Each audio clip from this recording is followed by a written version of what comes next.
Martín Hola Tejas, Nelson, ¿cómo está? buenas tardes, ¿cómo está? Bien. ¿Y? Extraordinario lo de Tarico, realmente Genio. es extraordinario. Un editorial. Extraordinario, extraordinario. Un reflejo de la realidad. Sí, sí. ¿Dónde estamos a 24, casi 36 horas de los anuncios de la ministra de Economía atacada por el kirchnerismo? Estamos en el 12 de julio de 2023.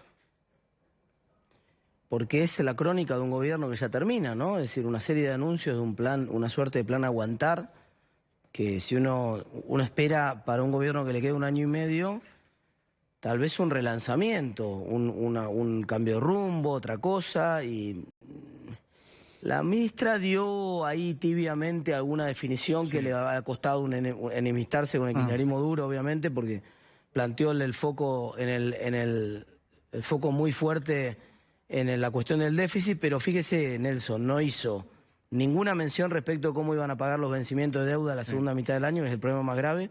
Y hoy, mientras estamos conversando, acaba de salir un comunicado del Banco Central, que seguramente vamos a hacer un pedido para que vaya el presidente a aclararlo esto al Congreso. Mañana lo vamos a hacer el pedido, porque acaba de hacer el comunicado del Banco Central diciendo que esencialmente van a salir ellos de garantes, van a ofrecer un instrumento financiero que en esencia hace que salgan de garantía de todos los bonos que coloque el propio Tesoro, ¿no? Algo que no tiene atribución para hacer el Banco Central en su carta orgánica, no tiene ninguna atribución para hacer eso en su carta orgánica y por lo tanto eso va a tener que aclararlo en el Congreso. La pregunta que se hace la gente es, ¿esto trae alguna solución para los problemas más allá de lo macroeconómico, más de lo que hoy es el día a día dificilísimo de la gente con la inflación?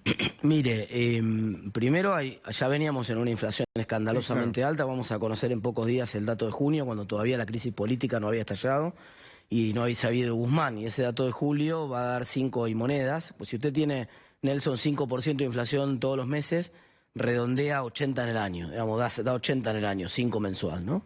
La gente dice, no, 5 por 12 da 60, pero no, es que se multiplica la inflación. Claro. Entonces, usted tiene 80 en el año. Y eso es un ritmo de inflación imposible, ninguna paritaria ajusta 80%, no ajustan los jubilados 80%, es una locura. Si arriba de eso encima tiene usted la incertidumbre de los últimos días, y ahora, ¿usted me puede asegurar que la crisis política dentro del gobierno ya terminó? No, no terminó. Que no va a haber algún movimiento adicional en el gabinete, que no... Bueno, entonces eso es justamente lo que está pasando y que está generando que la inflación del mes de julio, que muchos productos, ayer caminaba por Berazategui y conversando con los comerciantes, muchos me denunciaban esto, algo que ya lo han denunciado también públicamente, no hay lista de precios. No le reponen mercadería o le reponen la mercadería a precio abierto. O sea, dice, mira, te doy la mercadería, pero te digo después cuánto vale. Pero entonces, ¿qué hago si vos me decís después cuánto vale? Y no sé, por la duda, ponele 20% más. Entonces le sacuden 20% más a ver si se cubren un poquito. Eso es lo que está sufriendo la gente en materia inflacionaria y no hay ninguna garantía de que todo eso se termine. Este es un punto clave, Tetaz, porque digamos, de lo que ve uno del gobierno lo tiene hoy al ministro de Producción, Daniel Scioli, que cree que se reúne con los supermercados, y la ministra que dijo, vamos a hablar con los comerciantes el tema de la inflación. O sea, hay un problema de desconocimiento de las causas grave, ¿no? No, no es desconocimiento. Conocen perfectamente las causas. Lo que pasa es que se hacen los distraídos. Entonces cobran impuesto inflacionario por un lado y después dicen, yo no tengo nada que ver. Miren, por otro son los empresarios. La semana que viene van a ser los sindicalistas, cuando los sindicatos finalmente se despierten y se den cuenta a quién representan y empiecen a pedir el aumento salarial que les corresponde, van a echarle la culpa a los sindicatos y van a tratar de ponerle un torniquete a las paritarias. Así va a ser.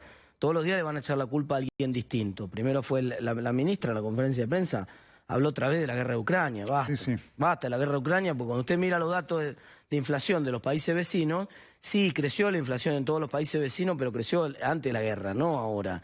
Si después de la guerra no pasó nada en el mes de abril que no hubiera pasado antes en el mes de marzo, ¿no? Ella habló de la guerra y de la administración precedente de Macri, ¿no? Bueno, por supuesto siempre el condimento ese, un poquito... Ahora, pero Macri, eso a la gente, eso lo analizamos nosotros, ¿no? Hoy en la gente eso... Usted camina por la calle, no le interesa lo más mínimo, dice, ¿cómo llego yo a fin de mes? ¿Cómo tengo productos? Es decir, el que compra los precios que tiene y el que trabaja. Ayer hablamos con, qué sé yo, con gente del neumático, no hay neumático, no hay café, no hay esto y demás. Esto, digamos, con lo de ayer, ¿se soluciona o no? No, no se soluciona. No se soluciona. No, porque la raíz de esta inestabilidad, como le decía recién, no se puede poner precios porque no se sabe si usted va a tener para reponer productos o no. El Banco Central esencialmente le estaban sacando todos los dólares Es un jueguito conocido en Argentina, ¿no? Con una brecha cambiaria de arriba del 100%, sí. El negocio más importante en Argentina es que usted pueda comprar de alguna manera los dólares de 130, claro. Tiene suerte de acceder a esos dólares y los venda a 270. Ese negocio es más lucrativo que fabricar droga en Argentina. Claro. Y tan ilegal, ¿no? Es igual de ilegal como fabricar droga, porque en realidad usted lo que tiene que hacer es de alguna manera subfacturar una exportación o sobrefacturar una importación, o decir que usted está importando un container que viene con mercadería y en realidad viene vacío para poder hacerse esos dólares. Pero de alguna manera usted tiene un circuito que saca dólares del mercado de 130 y los alimenta en el mercado de 270. Y ese circuito genera una corrupción formidable, hay mucha gente prendida en eso obviamente, que quiere que esto siga, pero con esa brecha tan grande es muy difícil que esto se termine. Al respecto, tres cosas puntuales, ¿no? Primero, la ministra dijo en ese término que se ha acuñado ahora, nos sentimos cómodos con este dólar. ¿Verdad o mentira? Lo que pasa es no aclaró con cuál, ¿no? Es decir, hay 8 dólares en Argentina. Entonces, si usted se siente cómodo con cuál, con el de 130. Mire, si usted me pregunta a mí me encantaría volver al 1 a 1. Yo me sentía más cómodo con el 1 a 1. Imagínense, yo soy, entre otras cosas, además de estar en la Cámara, soy profesor universitario. Gano 55.000 pesos como profesor universitario. Imagínese usted que 55.000 pesos con el 1 a 1 serían 55.000 dólares. Yo sería un docente alemán. Tendría un salario extraordinario y andaría en un BMW. Así que a mí me encantaría volver al 1 a 1. El problema es que los precios, y el tipo de cambio es un precio, son valores de referencia, no expresiones de deseo. Esto es como si usted fuera al médico, usted que es médico, yo voy al médico y yo le digo, mire, me siento cómodo con el colesterol en 150. Usted me dice, pero te dio 230 el colesterol, ¿no? Entonces, el dato es otra cosa. Yo me puedo sentir muy cómodo. No hay dólares a 130, este es el problema.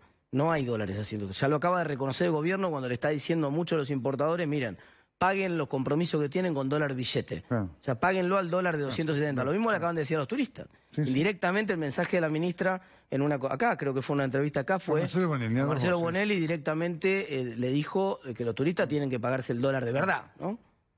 Segunda, pero el presidente del Banco Central, Miguel Pelle, viene diciendo, está locuaz en las entrevistas con medios afines, diciendo que las reservas del Banco Central están muy bien, que no hay problema, no hay ningún riesgo de devaluación.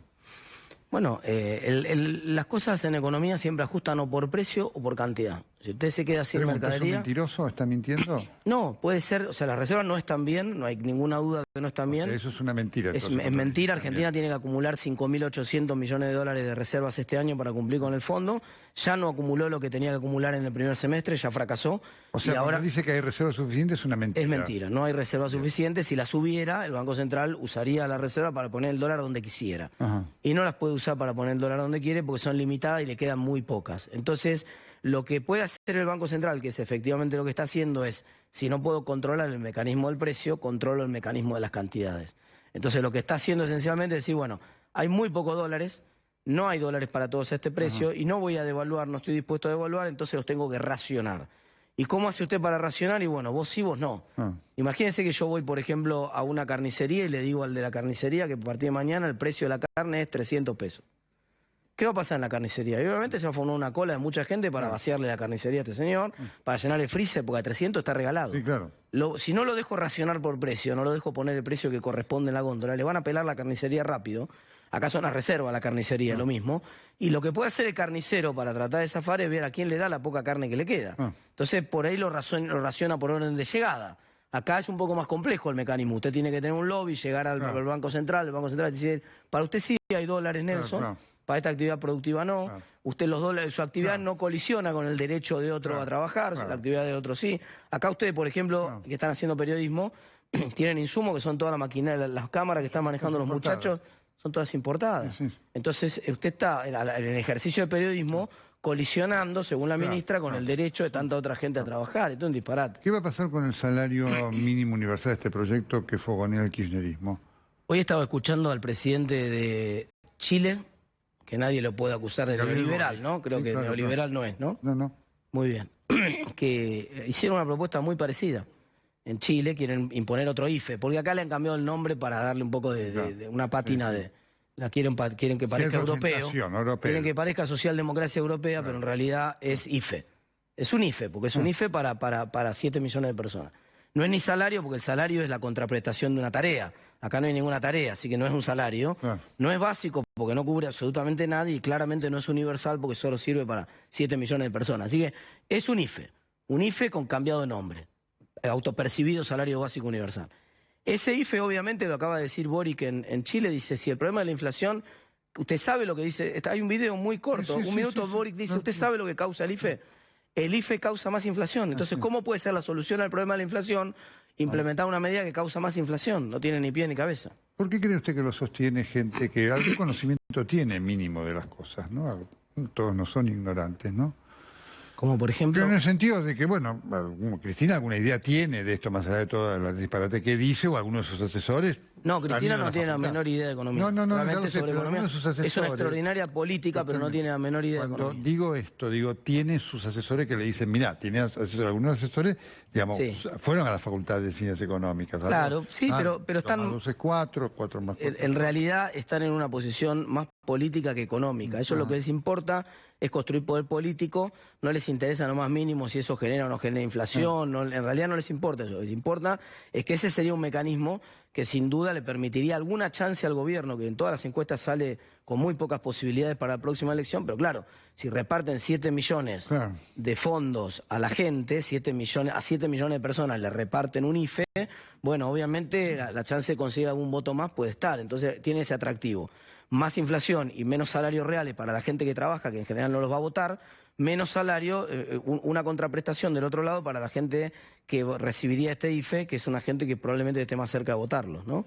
Es lógica electoral, no económica. Cristina habló del bimonetarismo. ¿Es factible en la Argentina? ¿Representa alguna solución? Es que en realidad en la práctica existe bimonetarismo. Por ejemplo, usted hace transacciones inmobiliarias, las hace en dólares. Entonces, y muchos precios de la economía ya están empezando a ser puestos en dólares. Eso es una bimonetariedad de hecho.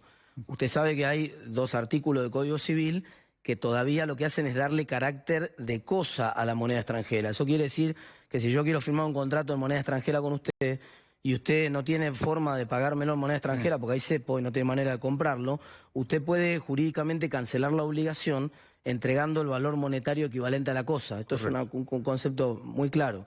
Y esto usted lo hace entregando el valor del precio no del mercado, sino del oficial, 130 pesos. Entonces no existe contratos en dólares que sean factibles de ser judicializados, por ejemplo, que estén perfeccionados desde el punto de vista jurídico en Argentina ante la eventualidad de un no pago. Porque, insisto, cumpliría usted la obligación simplemente entregando la cantidad de 130 pesos por dólar y eso no es un dólar en Argentina. Entonces, en la práctica hay que cambiar. Nosotros hicimos un proyecto con Luciano Laspina para que usted pueda efectivamente tener a la moneda como carácter de moneda, a la moneda extranjera también, y usted pueda indistintamente hacer un contrato en dólares si quiere en Argentina. Hoy no está eso. Usted presentó un proyecto para derogar el impuesto a bienes personales que, si mal no recuerdo, se corrigió, fue en 91, 92, que fue año 91. Sancionado. Usted sabe que el artículo 75, inciso 2 de la Constitución... ¿Hasta el 2000 era?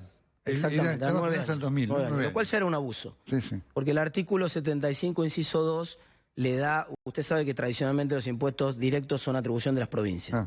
Y el artículo 75, inciso 2, dice: la nación podrá, por un tiempo limitado y en una causa de extrema dificultad, por ejemplo, podría ser una guerra o algo así, imponer una contribución directa, ¿no? Por tiempo limitado.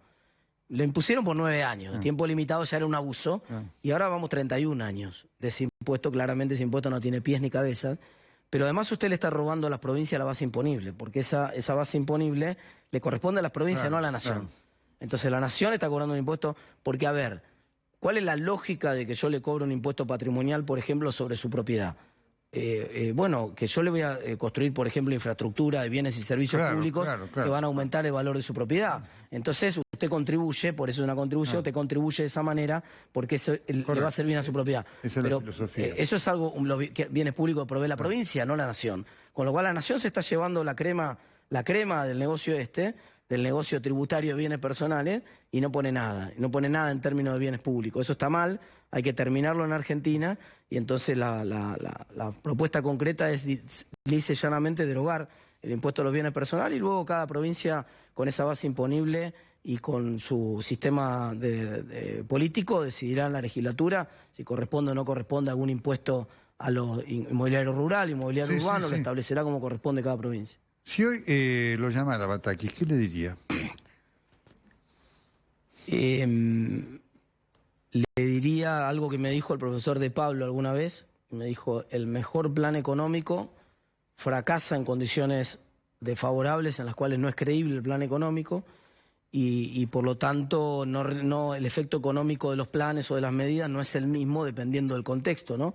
Lo que necesitaría Argentina, y que sería mi conversación con Bataki, lo que necesitaría Argentina para poder cambiar es que si alguien viene que se fue de vacaciones 15 días o estuvo afuera por trabajo y vuelve a la Argentina, cuando llegue el lunes de la semana que viene a Argentina diga, acá me cambiaron completamente las reglas de juego.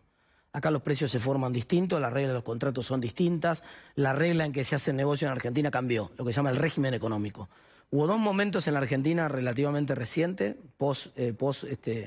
época democrática, para llamarlo de alguna manera, en la cual eso pasó. Pasó en el año 85 con el Plan Austral, también viniendo de 2 años muy malos en la economía. Pasó en el año 91 con el plan de convertibilidad, también viniendo de 2 años muy malos en la economía, de 2 hiper. Y sin embargo funcionó, quebró expectativas completamente porque fue un cambio completo de regla de juego. A menos que esté en condiciones, Batakis, el equipo económico que sea, de implementar un cambio dramático en las reglas de juego, en el régimen económico en Argentina, empezando por el régimen monetario, no tiene salida. La última. ¿Y la oposición, que hoy podría ser electa, podría hacerlo? Totalmente. La oposición está trabajando para presentar un programa de reformas dramáticas. Una de esas reformas es la reforma monetaria, que requiere independencia absoluta del Banco Central. Esencialmente lo que hace Chile, lo que hace Colombia, lo que hace Brasil, lo que hace Paraguay. Elija usted el país de América Latina que quiera, Nelson, salvo Venezuela, y va a encontrar que cuando usted tiene Banco Central independiente, mire que estoy poniendo el ejemplo de países con mucha inestabilidad política, ¿eh? Perú, por ejemplo, es un país que tuvo un presidente que cerró el Parlamento, otro presidente que se suicidó por un caso de corrupción. Y sin embargo, en todos esos países que tuvieron hiperinflación también, cuando hubo un régimen monetario absolutamente independiente del presidente, se terminó la inflación. Mire, le cierro con una anécdota de cuando Alfonsín lo llama a Carlos Fait para contarle que lo va a nominar para la Corte, ¿no? Sí. Y Fait estaba obviamente visiblemente emocionado. Ellos tenían una relación personal que era bastante estrecha. Y lo llama y le dice, mire, lo llamo para decirle que lo quiero nominar, para que a ver si el Senado lo ratifica, voy a nominarlo en la terna para la Corte. Muy bien. Y Fait le dice, presidente, le voy a decir 2 cosas. La primera, me honra, con lo máximo cargo que pueda aspirar un jurista, realmente me honra. La segunda es que esta es la última vez que le voy a atender el teléfono. La República puede haber ganado un jurista bueno en la Corte, usted y yo perdimos un amigo, ¿no? Ese es el concepto de separación de poderes que nosotros tenemos que lograr entre el Banco Central y el presidente de la Nación. El presidente de la Nación no tiene que tener nada que ver con el Banco Central. No puede meter la mano, no puede nombrar al presidente del Banco Central, no puede nombrar al directorio del Banco Central, no puede echarlo si no le gusta lo que hace el presidente del Banco Central, no puede ni tocar, no puede ni tomar una decisión sobre el maestranza que limpia los pisos del Banco Central. Tiene que estar lejos. Hay que ponerle una medida cautelar que no le permita al presidente acercarse a más de 500 metros del Banco Central, que pase lejos del Banco Central, que no le meta la mano